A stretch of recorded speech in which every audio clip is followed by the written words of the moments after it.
안녕하세요. 책 읽어주는 강사 손정입니다. 오늘은 한강 작가의 중편 소설 노랑무늬 영원을 읽고 제 나름대로의 느낌을 말씀드려 보겠습니다. 노랑무늬 영원은 한 편의 중편 소설이기도 하고요. 그 다음에 여러 단편들을 이렇게 묶어서 내놓은 소설집의 제목이기도 한데요. 오늘은 노랑무늬 영원 한 편에 대해서 줄거리와 느낌에 대해서 말씀드려 보겠습니다. 자, 제목이 신기하죠? 노랑무늬 영원. 자, 노랑무늬 영원은 뭐냐? 한마디로 도롱뇽입니다. 자, 우리가 이제 양서류라고 있죠, 그죠? 보통 개구리를 양서류라고 합니다. 양서류는 양서, 양쪽에 서식한다. 그러니까 물과 육지에서 동시에 서식할 수 있는 동물을 양서류라고 하는데, 양서류는 대표적으로 이렇게 개구리가 있고요, 도롱뇽이 있습니다. 근데 이 도롱뇽 중에 영원과라고 있습니다. 그러니까 도롱뇽 중에 한 분류인 거죠. 그래서 노랑무늬 영원은 뭐냐 하면 도롱뇽 중에 영원과 중에 이렇게 검정색 바탕에 노란색 무늬가 있는 도롱뇽을 학술상 학명의 이름으로 노랑무늬 영원이라고 합니다. 자, 그런데 이 소설의 제목이 왜 도롱뇽일까요? 자, 이런 도롱뇽은 몸이 재생되는 능력이 있습니다. 요 앞에 보면 앞발이 있잖아요, 그죠? 뭐 앞발, 뒷발, 꼬리 다 있는데 이렇게 앞발, 사람으로 치면 손이라고 할 수 있겠죠. 요게 잘려도 시간이 지나면 여기서 손가락이 다시 납니다. 그러니까 재생이 되는 거죠.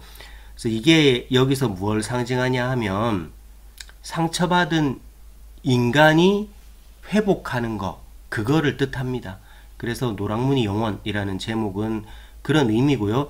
한강 작가의 소설의 대부분이 다양한 방식으로 상처받은 인간들을 묘사하고 있잖아요, 여러 작품에서. 그런데 이제 소년이 온다는 5.18이라는 그런 학살에서 상처받은 사람, 그 다음에 채식주의자는 이제 여성으로서 뭐 여러 가지 남성에 대한 폭력, 사회적인 폭력, 뭐 이런 것들, 그죠? 그런 것들로 상처받은 거, 그 다음에 작별하지 않는다는 제주 4.3 때 또 학살된 사람들, 이렇게 다양한 상처가 있는데, 이번 노랑무늬 영원에서는 한 여성이 교통사고에 의해서 신체적으로 상처를 입고 자기의 직업을 잃고 일을 못하고 그런 식으로 상처를 받은 거에 대해서 얘기를 합니다. 그런 과정에서 어떻게 이러한 상처를 회복할 것인가, 이제 그런 이야기를 다루고 있습니다. 먼저 줄거리를 보겠습니다. 주인공은 현영이라는 여성입니다. 이분은 결혼을 했고요, 아이가 없는 상태인데 직업은 화가입니다. 그리고 이제 직장 다니는 남편이 있습니다. 현영은 화가이며 결혼하여 아이가 없는 여성입니다. 2년 전 차를 몰고 작업실을 가다가 도로에 뛰어든 개를 피하면서 핸들을 꺾어서 차가 전복이 되고, 그 과정에서 왼손은 으스러져서 아예 완전 손의 기능을 못하고 오른손도 많이 다쳐서 정상 생활이 힘들 정도로 다친 상태입니다. 오른손으로 뭔가를 할 수는 있지만 조금만 물컵을 들었다가 놓았다가 한다든지 조금만 힘을 쓰고 작업을 해도 금방 저리고 통증이 올 정도로 오른손도 거의 사용하기 힘든 상태입니다. 그림을 포기하고 작업실은 2년째 방치해 두고 있습니다. 오랜 치료로 가정에 돈을 많이 썼고 남편도 간호와 본인의 일, 가사노동에 지쳐 있는 상태입니다. 그림은 현영의 인생의 전부였고요. 다치기 전에는 누구보다 열정적인 사람이었지만 지난 2년간 전부를 잃고 살아왔습니다. 인간의 가장 밑바닥, 치매 노인의 상태처럼 살고 있다라고 본인은 생각하고 있습니다. 이때 친구 소진이라는 여성입니다. 대학 동창인데요. 집에 놀러 가서 앞발이 잘렸다가 다시 도단한 도롱뇽을 보게 됩니다. 그리고 이제 이 작품에서 다른 작가, 미술 작가인 큐라는 화가가 등장하는데요. 이분은 93세에 돌아가셨지만 그림을 돌아가실 때까지 계속 작업을 한 거예요. 그런데 80세에 한 어떤 인터뷰에서 80세임에도 불구하고 아직도 자기는 더 발전할 것이고 살 날이 더 많이 남았고 하는 그런 희망을 품은 그런 화가의 인터뷰를 보게 됩니다. 이렇게 이 작품 속에는 현영이 다시 살아야겠다는 의지를 제공하는 요소들이 몇 가지가 등장을 합니다. 그리고 이제 이 소설 마지막에 붓을 잡을 수 없으니까 두 손바닥에 물감을 적셔서 종이에 찍어 봅니다. 이제 다시 작업을 시작을 하는 거죠. 손이 돋아나는 꿈을 꾸면서 그리고 자신을 감싸는 햇볕을 맞으면서 이야기는 끝이 납니다. 자, 그러면 이제 인물을 한번 살펴보고요. 이제 이 글을 많이들 읽으셨겠죠. 한강 작가의 모든 작품은 어느 하나 버릴 작품이 없고요. 단편소설 하나도 전부 다 어느 정도 일정 수준 이상입니다. 그래서 노벨상 수상작가인데 이 작품은 왜 이래? 라고 할 만한 게 없어요. 다 기본적으로 좋거든요. 그런데 물론 뭐 제 입장입니다만은, 그런데 이제 저는 지금까지 제가 읽었던 한강 작가의 소설 중에 이 노랑무늬 영원이 저는 가장 좋더라고요. 그래서 이걸 뭐 이미 읽으신 분도 있겠지만, 그래서 본인 나름대로의 많은 영감을 얻었을 거예요. 나도 이렇게 살아야 되겠다. 나도 다시 희망을 품고 내 상처를 치유해야 되겠다. 이런 식으로 느끼신 분 많았을 텐데요. 이 책에서 저는 조금 다르게 읽어냈는데요. 제가 읽은 방식을 좀 말씀드려 보겠습니다. 자, 일단 인물을 좀 알아야 되겠죠. 현영은 꿈이 좌절된 사람입니다. 자신의 전부를 잃고 삶을 거의 포기하다시피 한 사람입니다. 이제 이런 표현이 나옵니다. 287페이지에 손이란 한 사람의 거의 전부다. 이런 표현이 있습니다. 이런 표현이 있다는 건 뭐예요? 자기는 이제 양손을 쓸 수 없으니까 사람의 전부를 잃었다. 이렇게 봐도 되겠죠. 288페이지에는 잠을 청한다. 자는 것 외에 할 일이 없기 때문에 잔다. 거의 뭐 삶을 포기한 상태입니다. 자, 그럼 남편은 누구냐 하면, 이 남편은 누구예요? 상처받은 사람과 함께 사는 사람입니다. 자, 우리는 일상을 살면서 현영처럼 상처를 받을 수도 있고요. 상처를 받은 사람과 함께 사는 사람일 수도 있습니다. 우리 누구나 이럴 수 있잖아요. 만약에 몸이 아프신 부모님을 내가 모시고 산다. 그러면 이 남편과 같은 역할을 하는 거고, 그래서 우리는 누구나 현영일 수 있고 남편일 수 있습니다. 자, 그리고 이제 이 작품 속에서 이제 최인성이라는 남자가 등장하고요. 노랑무늬 영원이라는 도령용이 등장하고 화가 큐가 등장하는데요. 이 세 존재는 상처에서 벗어날 수 있는 희망의 계기를 준 존재입니다. 자, 이 글의 주제는 한마디로 이겁니다. 상처에서 회복하는 인간에 대한 이야기입니다. 그러면 우리 독자는 어떻게 해야 될까요? 이렇게 두 가지 질문을 던져볼 수 있을 것 같아요. 내가 현영이라면 나는 어떻게 할 것인가? 나는 어떻게 살 건가? 그죠? 이렇게 감정이입 한번 해보시고요. 자, 이거에 만만치 않게 이 남편도 어떻게 보면은 참, 남편한테도 참 측은한 마음이 듭니다. 내가 남편이라면 이거 어떻게 할 건가? 자, 아내랑 사랑해서 결혼을 했는데 아내가 양손을 못 쓰게 돼서 아무것도 못해요. 자기 일도 못하고 집안의 설거지도 하나 못하고 청소도 못하고, 그러니까 지금 현재 아이가 없지만 아이를 낳을 엄두도 못 내지 않겠어요. 그죠? 아이를 낳았는데 그 아이를 씻기고 뭐 하려면은 또 이게 손이 있어야 되는데 양손을 지금 못 쓰는 상황이니까, 그런 아내와 살고 있는 남편. 내가 만약에 현영의 남편이라면 그럼 나는 어떻게 할까?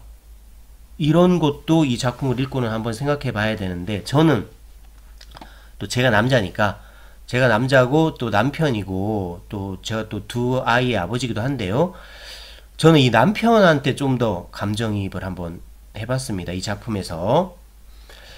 자, 현영과 남편이 지금 어떤 상태인지 한번 보겠습니다. 218페이지에 이런 내용이 있네요. 현영, 아침마다 아파트 옆 초등학교 운동장을 8바퀴 달리고 요리책을 뒤적여 매일 다른 음식을 만들어 먹었다. 9시간씩 쉬지 않고 작업을 해도 지치지 않는 체력이 있었다. 원래 이런 사람이었어요, 현영은. 그런데 사고가 나서 2년 동안 나는 그림 그리는 사람이 아니었다. 환자, 한 남자의 골칫덩어리, 때로 오른손이 악화되면 자신이 쓴 물컵 하나 선반에 뒤집어 놓을 수 없는 철저히 쓸모없는 존재. 자기를 지금 이렇게 인식하고 있는 거예요. 자, 그러면 남편은 어떻게 묘사되고 있나요? 233페이지에 사고가 있기 직전까지 두 사람은 서로 아끼며 지냈다. 사고로 내 인생이 끝장났다면 그의 인생도 끝장난 것이었다. 한때 완전한 타인이었던 두 사람의 운명이 이렇게 엮여버렸다는 것은 이상한 일이다. 234쪽에 모든 상황에는 조건이 있다. 우리의 평화는 내 건강을 전제한 것이었다. 조건이 달라진다면 상황도 달라진다. 나는 지겹도록 아팠고 내가 지겨운 만큼 그도 지겨워했다. 여기 참 안타까운 문장이 있죠, 그죠? 자, 우리가 사실 결혼을 할 때는 사랑해서 결혼하잖아요. 근데 결혼할 때 사실은 우리가 좀 속물적인 근성으로 상대에게 덕을 보려고 결혼하는 것도 있잖아요. 남편의 직업이 좋아서, 저 사람과 결혼하면 돈을 많이 벌어서 안정적이 될 것 같아서, 우리 또 이런 게 있고요. 또 남자들도 결혼할 때 아내의 직업이 공무원이나 교사인 사람이 인기가 있는 이유는 뭐예요? 혹시나 내가 남자로서 일하다가 벌이가 좀 시원찮아지거나 명예퇴직하거나 이러면 그래도 안정적으로 돈 벌어다 줄 수 있으니까 나는 공무원이랑 결혼해야지, 교사랑 결혼해야지, 그죠? 이런 생각하잖아요. 또 외모적으로 키가 크고 얼굴이 예쁘거나 잘생기면 물론 뭐 그 외모에서 끌려서 결혼하는 것도 있지만, 저 사람이랑 결혼하면 유전자로서 내 자식들의 키도 크고 얼굴도 예쁠 거야, 얼굴도 잘생겼을 거야, 또 이런 게 있으니까 우리가 결혼하는 그런 속물적인 근성도 있는 거잖아요.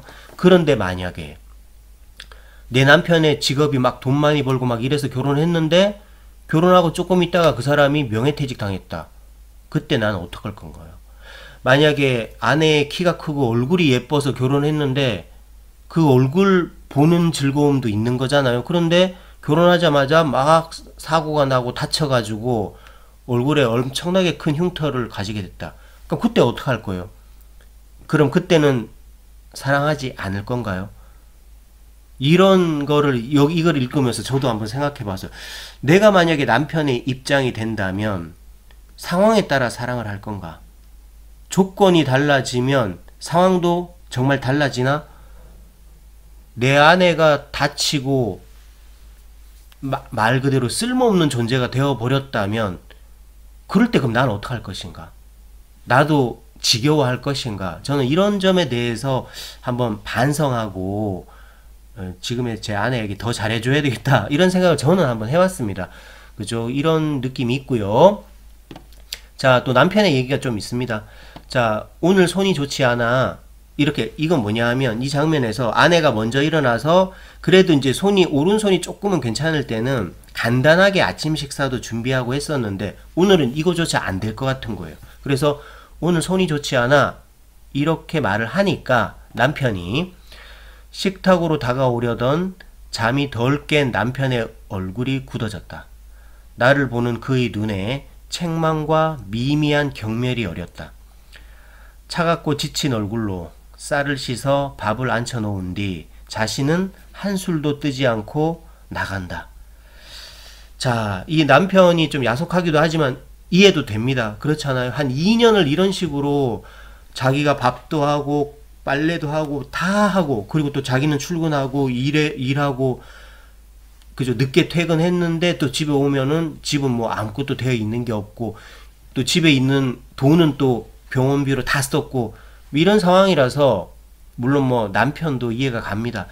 그런데 만약 이런 상황에서 오늘 손이 좋지 않아 이렇게 말했을 때 그래? 그럼 밥 내가 할게 이러고 얼른 밥을 해서 아내도 밥을 주고 뭐 자기도 좀 먹고 이러고 나가면 정말 이분은 거의 뭐 예수님이나 부처님 수준의 인간인가요? 이렇게 할 수 있으면 얼마나 좋지 않을까 싶습니다. 그래서 제가 한 반성은 이런 거죠. 나의 사랑은 상처에 따라 달라지는가? 아내가 아프거나 돈을 벌지 않으면 나의 사랑은 변할 것인가? 아이들이 공부를 못하면 미워할 것인가? 사람 그 자체로 사랑을 줄 수는 있을까? 나의 자식이, 나의 아내가 존재해 주는 것만으로도 고맙다.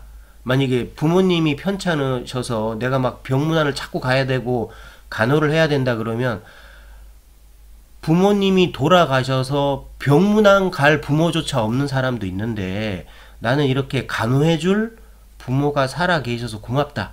이런 말을 할 수 있는 사람이 될까요, 나는? 그런 반성을 좀 해봤습니다. 자, 사랑에 대한 작품 속 정의가 있습니다. 290페이지에. 어떤 인간이든 자신이 사랑하는 것만 소유할 수 있다. 남편이 사랑스럽지 않아진 것이 아니라 내 사랑이 메말랐다. 내 사랑이 말라서 나는 가장 가난한 사람이 되었다. 그죠? 제가 했던 반성이 이 소설에서는 이런 문장으로 표현되어 있습니다. 그래서 저는 이제 우리는 이런 질문을 던져보면 좋을 것 같아요. 내 사랑은 상황에 따라 충만해지고 상황에 따라 메말라지지 않는가? 나의 기대를 상대가 충족해줄 때만 사랑하지는 않는가? 이런 반성을 좀 해봤으면 좋겠고요. 자, 그러면 또 여기서 우리가 좀 짚고 넘어가야 될 존재들이 있습니다. 최인성, 화가 큐, 노랑무늬 영원. 그러니까 노랑무늬 영원은 이제 그거를 보는 것 자체만으로도 이 현영이는 거기서 뭔가 영감을 얻었겠죠.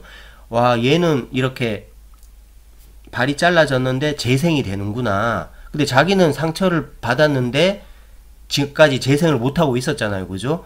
그래서 이 노랑무늬 영원은 재생되는 그 모습 자체로 현영에게 너도 한번 재생해봐라. 이런 영감을 줬던 존재고요. 여기서 이제 중간에 최인성이라는 남자가 등장을 합니다. 기억 속에서만 등장하는 사람인데요. 결혼 전에 이 지금의 남편을 만나기 전에 등산을 갔다가 산에서 잠시 만나고 이제 사진을 찍었던 사람입니다. 훗날 현영이 사고로 입원해 있을 때 이분은 다른 장소에서 사고로 죽어버립니다. 그래서 이제 현영은 이렇게 생각하죠. 현영 자신과 거의 동시대, 동시간에 자기는 사고로 살았고 그 사람은 사고로 죽었거든요. 저 사람은 죽기까지 했는데 나는 근데 이게 살아있네? 이렇게 생각하면서 요 장면에서 살아야겠다는 생각을 이제 조금 하게 되는 거예요. 그래서 이 최인성이라는 사람은 본인의 죽음으로써 현영에게 살아야겠다는 의지를 심어주는 그런 대상으로 좀 등장을 합니다. 자, 화가 큐라는 분은 93세에 돌아가신 유명한 거장 화가이신데요. 이 화가 큐의 유작전에 갔다가 이제 브로셔 같은 책자를 받게 됩니다. 거기에 이분이 이제 80세 당시에 했던 인터뷰를 읽게 됩니다. 지금의 작업에 전혀 만족하지 않는다. 그래서 고통을 느끼지만 시간이 해결해 주리라 믿는다. 이런 걸 보는 거예요. 그러니까 80세인데 아직도 거장이라고 지금 평가를 받고 있지만 아직도 자기 작품에 만족을 못 하는데, 그러니까 내가 80인데 이제 끝났다 이게 아니라 시간 지나면 해결되겠죠. 시간 지나면 더 발전하겠죠. 이런 인터뷰를 하는 걸 보고 아니 80세인 사람도 아직도 시간이 있다고 믿고 치유할 수 있다고 믿고 희망이 있다고 믿는데 그럼 나는 뭐지? 이러면서 이제 상처 회복에 대한 의지를 좀 다지게 되고요. 그 다음에 화각 Q가 또 이런 말을 합니다. 대낮의 태양을 보려면 대낮 안에 있어야겠죠. 그러니까 대낮의 태양이라는 거는 이게 대낮은 엄청 덥고 막 한창일 때 이게 좀 고통의 순간, 상처의 순간 이게 이제 대낮인데 태양이라는 거는 반대로 어떤 내 상처를 그대로 들여다본다 뭐 이걸 수도 있고요. 그 다음에 내가 바라는 어떤 희망 이런 걸 수도 있는데 그러니까 상처나 희망이나 이런 걸 보려면 어디에 내가 있어야 돼요? 대낮에 있어야 되는 거죠. 그죠? 그러니까 상처를 직시해야 되는 거죠. 그 고통 속에 머무르지 않으면 그 고통 자체 또는 그 고통에서 벗어날 수 있는 희망 이런 것조차도 볼 수 없으니까 정면으로 마주하고 한번 일어서 봐라. 그런 걸 이제 여기서 또 영감을 얻게 됩니다. 자, 제가 이 글 전체에서 제일 좋았던 문장은 이거예요. 이 현영이 산에 갔다가 이제 발목을 삐게 돼요. 그래서 최인성이라는 사람이 여기서 굉장히 좋은 이미지로 등장을 해요. 사람이 말수는 적고 하지만 굉장히 진솔해 보이고 좀 순진해 보이기도 하고 진지해 보입니다. 그래서 산에서 짧게 만났지만 거기서 서로가 살짝 호감을 느끼는데 그거를 표현하지 못하고 둘은 헤어지고 현영은 나중에 사고로 다치고 인성은 죽어버리는데 이때 현영이 산에서 발목을 삔니다. 발목을 뼈을 때 이제 최인성이 현영을 업어서 집까지 데려다 주는 장면이 있습니다. 그런데 그때 그 남자 등에 엎여 있을 때 이 남자에 대한 호감이 계속 있는 상태죠. 그래서 이 남자의 그 목덜미에 내가 내 입술로 이렇게 뽀뽀를 해주지 못한 거를 후회를 하는 거예요, 이 사람이. 그럼 우리 같으면 이걸 어떻게 표현할까요? 그의 목덜미에 입술을 대지 못한 걸 후회한다. 그의 목덜미에 뽀뽀하지 못한 걸 후회한다. 그의 목덜미에 키스하지 못한 걸, 입맞춤하지 못한 걸, 한 요 정도 표현이 있을 수 있잖아요. 그런데 우리의 한강 작가님은 그 장면을 이렇게 표현했어요. 그리고 후회했다. 그의 등에 엎여 목을 안았을 때 더운 김이 피어오르는 잔솜털이 돋은 목덜미에 내 입술을 누르지 못했던가를. 그러니까 입술을 눌렀다. 입술을 누른다라고 표현하는 거예요. 요게 어떻게 생각났을까요? 괜히 노벨상 수상자가 아니겠죠. 저는 그래서 내 입술을 누르다. 요 표현이 참 마음에 들었습니다. 자, 그 다음에 이 책에서도 역시나 좀 생소한 단어들이 등장합니다. 서름서름하다. 이게 뭐냐면 사람 사이가 서먹서먹하다라는 뜻이고요. 충일하다라는 단어도 있습니다. 이건 뭐냐면 가득 차서 넘치다. 그러니까 어떤 물질이 가득 차서 넘치다 이걸 수도 있고요. 내 마음이 굉장히 충만해지다. 가득 차서 넘치다. 이런 뜻이기도 합니다. 자, 이제 노랑무늬 영원 지금 노벨상 이후에 나중에 이제 새롭게 출판되었을 때는 요 오른쪽 표지입니다. 그 다음에 원래 이 노랑무늬 영원은 이 왼쪽 이 표지예요. 그죠? 이 왼쪽 표지가 오히려 이 작품의 이미지와는 더 맞다라는 생각이 드네요. 자, 노랑무늬 영원 중편소설 이게 너무 아름다운 소설입니다. 이거 그래도 희망이 있습니다. 마지막에 물감을 찍어서 작업을 하면서 끝이 나니까요. 이제 상처에서 회복하는 존재, 치유하는 장면을 보면서 우리는 마무리할 수 있으니까 이 소설은 그래도 해피엔딩이라고 저는 봅니다. 자, 노랑무늬 영원 추천드리고요. 저는 또 다음에 다른 작품으로 돌아오겠습니다. 고맙습니다.